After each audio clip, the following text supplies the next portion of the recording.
নমস্কার, আমি আয়েশ সরকার। আমি সবাইকে আমার পেজে সবাইকে স্বাগত। এই মুহূর্তে যে আমরা 23শে ফেব্রুয়ারি দেখতে পেয়েছি ইন্ডিয়া পাকিস্তানের ম্যাচ, এই পাকিস্তান এবং ইন্ডিয়ার একটা আলাদা ভাইব। এটা ক্রিকেটও বলা যায় না, একটা যুদ্ধ বলা যায়। সেখানে দাঁড়িয়ে আমাদের ভারত খুব সুন্দর খেলেছেন এবং ব্যাটিং স্টাইলে আমাদের দেখতে পেয়েছি রোহিত শর্মাও নেমে নেমে খুব পিটিয়েছে এবং শুভমান গিলও খুব পিটিয়েছে। শুভমান গিল এবং বিরাট কোহলির 68 রানের পার্টনারশিপও হয়। তারপরে 100 রান ক্রস করার পরে শুভমান গিলের উইকেট চলে যায়। তারপর শ্রেয়াস আয়ার আসে, শ্রেয়াস আয়ার মিলে এবং শ্রেয়াস আয়ার বিরাট কোহলি মিলে 109-এর পার্টনারশিপ হয়। তখন বিরাট কোহলির ফ্যানের একটু ভয় লাগতে শুরু করে যে বিরাট কোহলি তো সেঞ্চুরি করে চলে এসেছে, সেঞ্চুরি কি করতে পারবে? আর শ্রেয়াস আয়ার খুবই পিটাচ্ছিল, তখন ফার্স্ট খেলা শুরু করেছিল। তখন শ্রেয়াস আয়ার একটা শট খেলতে গিয়ে আউট হয়ে যায়, খুব সুন্দর ক্যাচ ধরে শ্রেয়াস আয়ার। তো শ্রেয়াস আয়ার আউট হয়ে যায়, সব বিরাট কোহলির ফ্যানরা একটু রিল্যাক্স হয় যে এবার রাহুল নামবে, টুকুর খেলবে, ম্যাচও জিতবে, বিরাট কোহলি সেঞ্চুরিটাও হবে। কিন্তু আমরা দেখলাম হার্দিক পান্ডিয়া নেমেছে এই মুহূর্তে। সবার ফ্যান, বিরাট কোহলি ফ্যানের সবার কপালে হাত, কি হবে এবার? বিরাট কোহলি আদৌ সেঞ্চুরি মারতে পারবে? সেটা সবার মুখে প্রশ্ন উঠেছিল।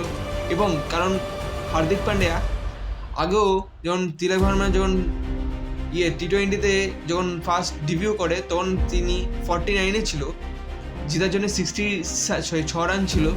6 রানের হার্দিক পান্ডিয়া 6 মেরে ম্যাচটাকে জিতিয়ে দেয়, তাকে হাফ সেঞ্চুরি করতে দেয় না। তা নিয়ে ফ্যান উড়কে হার্দিক পান্ডিয়াকে উল্টপাট করতে বলা হয়। এবং আমরা দেখতে পাই 2023-এ অস্ট্রেলিয়ার বিরুদ্ধে হার্দিক পান্ডিয়া এবং রাহুল সে সেঞ্চুরি মারতে যাচ্ছিল, তখন হার্দিক পান্ডিয়া এসে আটকে দিয়ে ম্যাচটাকে জিতিয়ে দেয়, সেঞ্চুরি হতে দিল না। তাই আমরা দেখতে পাই যে সবার তাই জন্য ভয় লাগছিল যে বিরাট কোহলিকে সেঞ্চুরি করতে দেবে তো, সেটা প্রশ্ন এবার। কারণ হার্দিক পান্ডিয়া নেমেই মারা শুরু করে দেয়। তারপরে যখন হার্দিক পান্ডিয়া মারার চক্করে আউট হয়ে যায় না, তখন বিরাট কোহলির ফ্যানরা বলছে মানে নিঃশ্বাস ছাড়লো যে হ্যাঁ গেছে, হার্দিক পান্ডিয়া গেছে। এবার অক্ষর প্যাটেলের এন্ট্রি এলো, অক্ষর প্যাটেল বিরাট কোহলি স্ট্রাইক মার দিল, হ্যাঁ স্ট্রাইক দাও। তখন বিরাট কোহলিকে বললো রোহিত শর্মা আমরা দেখতে পারবো যে রোহিত শর্মা বলছে মারো, চার মারো। চারটা মেরে দিয়ে নিজের সেঞ্চুরি পূরণ করলো। আমাদের সবার খুশি যে বিরাট কোহলি নিজের ফর্মটাকে ফিরে পেয়েছে।